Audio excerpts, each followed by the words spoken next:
राधे राधे भक्तों, स्वागत है आप सभी का। तो आज हम एक ऐसे रहस्यमयी मंदिर की बात करेंगे जहां अगर भगवान को समय पर भोग ना लगाया जाए तो मूर्ति सूख जाती है, पतली हो जाती है। हमारे देश में लाखों मंदिर हैं। कुछ मंदिरों की कहानियां बहुत ही रहस्यमयी हैं।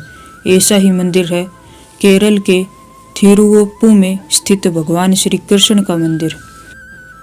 हमारा देश कई धार्मिक स्थानों की रहस्यमयी कहानियां छुपाए हुए है। इनका जवाब विज्ञान के पास भी नहीं होता। वैज्ञानिक जब किसी परिणाम पर नहीं पहुंच पाते तो वो नतमस्तक हो जाते हैं। इन मंदिरों में भक्तों का तांता लगा रहता है और हर भक्त भगवान के चमत्कार के आगे श्रद्धा से सिर झुका लेता है। ऐसा ही एक मंदिर है दक्षिण भारत के राज्य केरल में थिरुवरप्पू में। यह मंदिर भगवान श्री कृष्ण का है। इस चमत्कारी मंदिर की एक अद्भुत बात भक्तों के लिए एक पहेली है। कहते हैं कि यहाँ अगर भगवान को समय पर भोग नहीं लगाया जाता है तो मूर्ति सूख जाती है और श्री कृष्ण की कमर पट्टी खिसक कर नीचे चली जाती है। आइए अब हम मंदिर का इतिहास जानते हैं। पौराणिक कहानी है कि वनवास के समय पांडवों ने संकट से उबरने के लिए भगवान श्री कृष्ण की मूर्ति बनाई और इसकी पूजा कर इसे भोग लगाने लगे। उनके साथ कई मछुआरे भी साथ में भगवान कृष्ण की पूजा अर्चना करने लगे। जब पांडवों का वनवास समाप्त हुआ तो उन्होंने इस मूर्ति को मछुआरों के पास ही रहने दिया। एक समय जब मछुआरे किसी संकट में फंस गए तो एक साधु ने कहा कि भगवान कृष्ण की ठीक से सेवा नहीं हो रही है, इसलिए कष्ट आ रहा है। ऐसा सुनते ही मछुआरों ने मूर्ति विसर्जित कर दी। आगे चलकर यह मूर्ति ऋषि विल्वमंगलम स्वामियार की नाव से टकरा गई। उन्होंने मूर्ति को पानी से निकाला और एक पेड़ के नीचे रख दिया।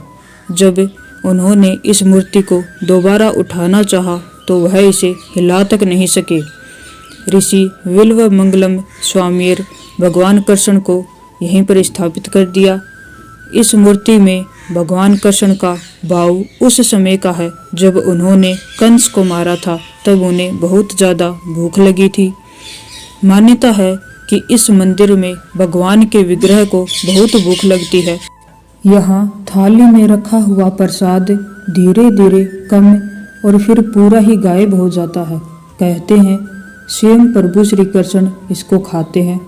एक बार ग्रहण काल में सभी मंदिरों की तरह इस मंदिर को भी बंद कर दिया गया। ग्रहण में यहाँ प्रसाद नहीं रखा गया। उसके बाद जो हुआ उसने सबको हैरान कर दिया। ग्रहण काल के बाद जब कपाट खोले गए तो देखा कि भगवान की मूर्ति बहुत ही दुबली हो चुकी थी। उनके वस्त्र ढीले हो गए थे और कमर पेटी नीचे गिर गई थी। इस बात की जानकारी जब आदि शंकराचार्य को हुई तो वह भी दंग रह गए। इसके बाद उन्होंने कहा कि ग्रहण काल में भी मंदिर खुला रहना चाहिए और भगवान को समय पर भोग लगाया जाए। तब से भगवान को 10 बार भोग लगाने की प्रथा शुरू हुई और मूर्ति फिर से तंदुरुस्त हो गई। तो आपको कैसा लगा ये रहस्यमय मंदिर और इसका इतिहास? अगर अच्छी लगी हो ये जानकारी तो वीडियो को लाइक कीजिएगा और चैनल को सब्सक्राइब कीजिएगा। आप सभी को राधे राधे।